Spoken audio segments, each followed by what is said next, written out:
বন্ধুরা আজকে 50 কেজি মাছ কিনলাম। আর কি মাছ কিনলাম ভিডিওটা দেখার জন্য লাস্ট পর্যন্ত দেখতে থাকো। আর কি ভাবছো বাড়িতে অনুষ্ঠান? না না, একদমই না, এটা কিন্তু নিজেদের খাওয়ার জন্য। তো এটা হলো যেটা দেখতে পাচ্ছ, এটা হলো ব্রয়লার যে লেগ পিসটা আছে, তার মধ্যে যে হাঁটুটা আছে, হাঁটুটার এক টুকরো অংশ। কে কে খাও সেটা কমেন্টে অবশ্যই জানাবে। তারপরে এটা যেটা দেখতে পাচ্ছ, এটা হলো ইলিশ মাছ, তার সাথে আছে চিংড়ি মাছ।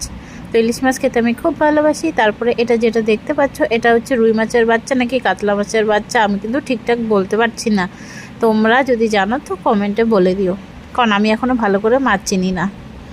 তারপর এটা হচ্ছে, এগুলো কিন্তু আমি পরিষ্কার করিনি, জাস্ট ধুয়ে রেখে দিচ্ছি, কারণ এতগুলো মাছ একসাথে পরিষ্কার করা সম্ভব না।